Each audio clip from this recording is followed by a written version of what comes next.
Sa bawat sulok ng mundo, may mga Pilipinong nagpakitang gilas at nagbigay ng karangalan sa ating bansa. Mula sa larangan ng musika, sports, teatro, hanggang sa entertainment, maraming Pinoy ang pinatunayan na kayang makipagsabayan sa mga pinakamahusay sa buong mundo. Hindi hadlang ang kahirapan, hindi hadlang ang maliit na bansang pinagmulan, at lalong hindi hadlang ang limitadong oportunidad. Sa pamamagitan ng sipag, talento at matinding determinasyon, ang mga Pilipinong ito ay naging inspirasyon hindi lamang sa ating bansa, kundi sa buong mundo. Sa video na ito mga ka-Wowmazing, ating kilalanin ang 10 Pilipino na sumikat sa buong mundo dahil sa kanilang pambihirang talento at dedikasyon sa kanilang larangan. Kaya mga ka-Wowmazing, simulan na natin. Number 10, Bruno Mars. Isa sa pinakamalaking pangalan sa modernong music industry ay si Bruno Mars. Ipinanganak siya bilang Peter Jean Hernandez sa Hawaii. Ngunit ang kanyang ina ay isang Pilipina mula sa Cebu na nagtrabaho bilang dancer at singer sa mga lokal na pagtatanghal. Bata pa lamang si Bruno Mars ay nasanay na siyang mag-perform sa harap ng maraming tao. Sa edad na 4 na taon, ginagaya na niya ang mga galaw at kanta ng legendary singer na si Elvis Presley. Dahil lumaki siya sa isang pamilya ng mga performers, naging natural para sa kanya ang mundo ng musika. Sa paglipas ng panahon, nagsimula siyang magsulat ng sariling mga kanta at magtrabaho bilang songwriter sa music industry. Ngunit hindi agad naging madali ang kanyang tagumpay. Ilang record label ang tumanggi sa kanya dahil hindi nila alam kung paano siya ipoposisyon sa industriya. Sa kabila ng mga pagtanggi, hindi siya sumuko. Noong 2010, inilabas niya ang kanyang debut album na naglalaman ng kantang Just the Way You Are na agad naging global hit. Sumunod pa ang maraming sikat na kanta katulad ng Grenade, Lock Out of Heaven, Uptown Funk at 24K Magic. Dahil sa kanyang pambihirang talento sa pagkanta, pagsayaw at pagsusulat ng kanta, nanalo siya ng maraming Grammy Awards at kinilala bilang isa sa pinakamagaling na performers ng kanyang henerasyon. Hanggang ngayon, si Bruno Mars ay patuloy na nagbibigay ng inspirasyon sa maraming Pilipino sa buong mundo. Number 9, Hidilyn Diaz. Sa larangan ng sports, isang pangalan ang hindi kailanman makakalimutan ng mga Pilipino. Si Hidilyn Diaz. Lumaki siya sa Zamboanga City sa isang simpleng pamilya. Bata pa lamang siya ay nasanay na siyang tumulong sa kanyang pamilya at gumawa ng mabibigat na gawain. Sa murang edad, natuklasan niya ang kanyang talento sa weightlifting. Hindi agad naging madali ang kanyang paglalakbay bilang atleta. Sa mga unang taon ng kanyang training, madalas siyang kulang sa kagamitan at suporta. May mga pagkakataon pa na ang kanyang training equipment ay improvise lamang.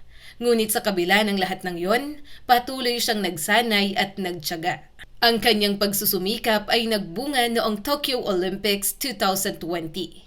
Sa kompetisyon na yon, nagawa niyang buhatin ang record-breaking weight na nagbigay sa kanya ng unang Olympic gold medal sa kasaysayan ng Pilipinas.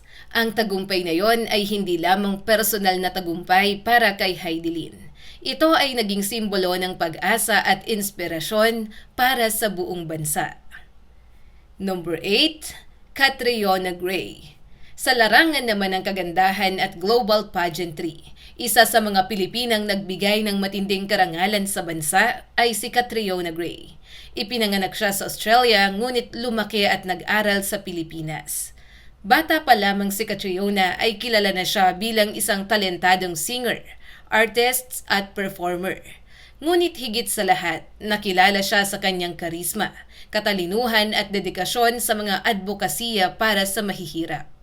Noong 2018, kinatawan niya ang Pilipinas sa prestihiyosong kompetisyon sa Miss Universe 2018. Sa buong kompetisyon, agad na napansin si Catriona dahil sa kanyang kumpiyansa at eleganteng presensya sa entablado.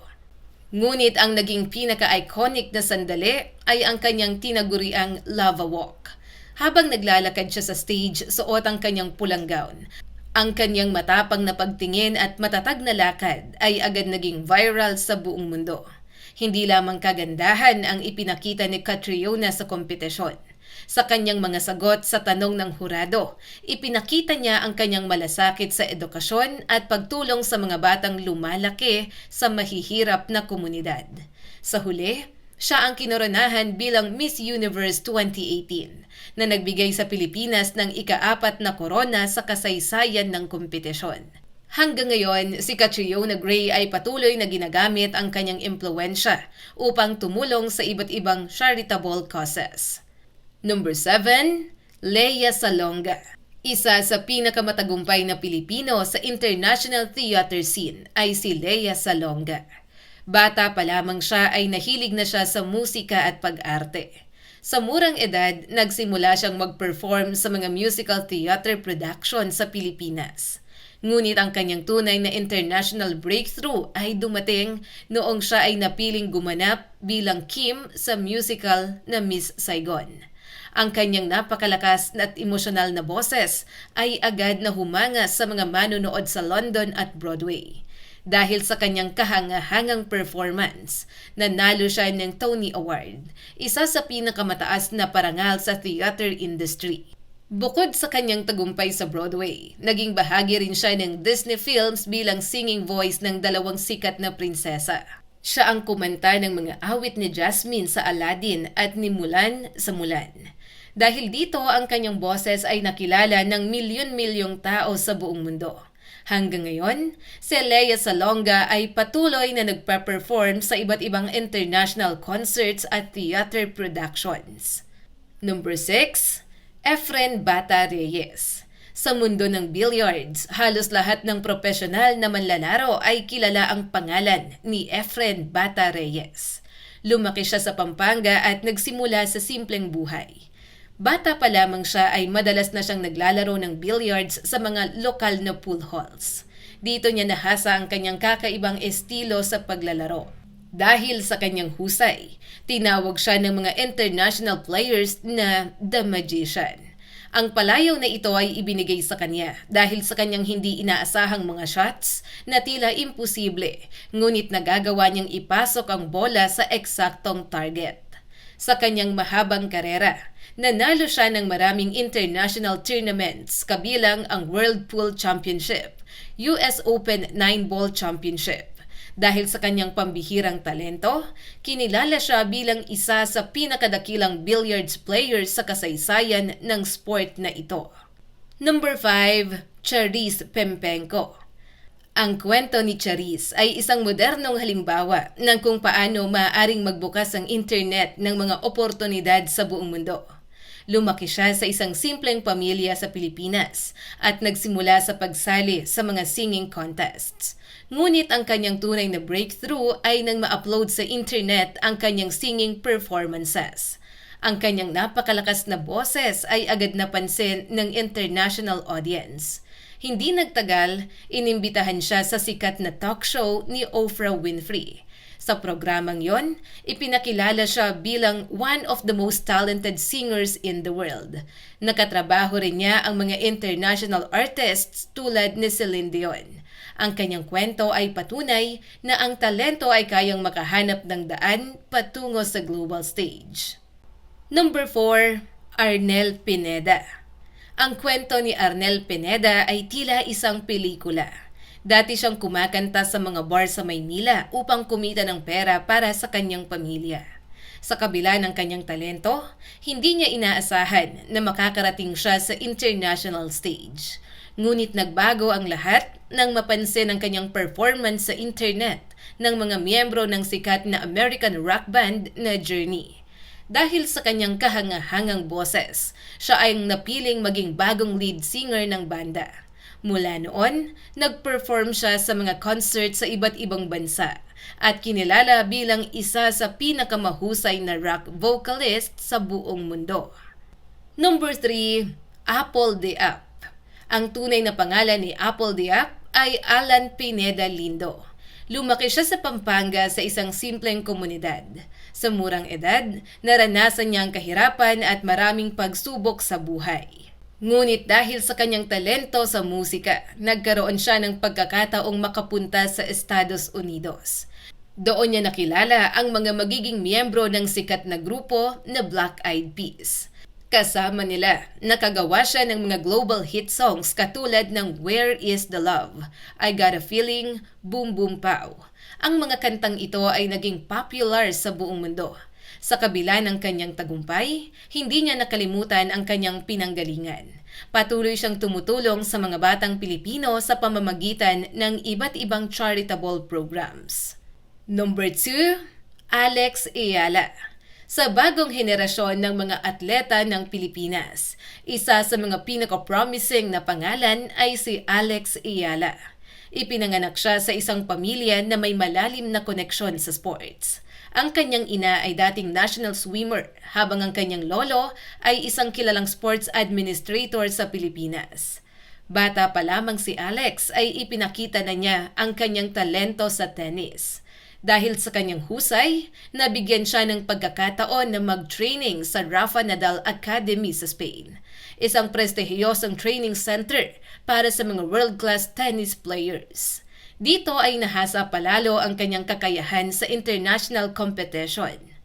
Isa sa kanyang pinakamalaking tagumpay ay ang pagkapanalo sa junior division ng US Open, isa sa 4 na Grand Slam tournaments sa tennis. Ang tagumpay na ito ay nagbigay sa kanya ng international recognition bilang isa sa mga rising stars ng tennis. Sa murang edad, marami ang naniniwala na si Alexandra Ayala ay may potensyal na maging isa sa pinakamagaling na tennis players sa kasaysayan ng Pilipinas at ng mundo. Number 1, Manny Pacquiao. Kung may isang Pilipino na kilala sa halos lahat ng sulok ng mundo, yon ay si Manny Pacquiao. Lumaki siya sa isang mahirap na pamilya sa General Santos City. Sa murang edad, kinailangan niyang magtrabaho upang matulungan ang kanyang pamilya. Natutunan niyang boxing bilang paraan upang mabago ang kanyang kapalaran. Sa paglipas ng panahon, naging isa siya sa pinakamalupit na boksingero sa kasaysayan. Si Manny Pacquiao ang kauna-unahang boxer sa mundo na naging champion sa 8 magkakaibang weight divisions. Ang kanyang mga laban ay pinapanood ng milyon-milyong tao sa buong mundo. Isa sa kanyang pinakataniyag na laban ay ang laban niya kay Floyd Mayweather Jr.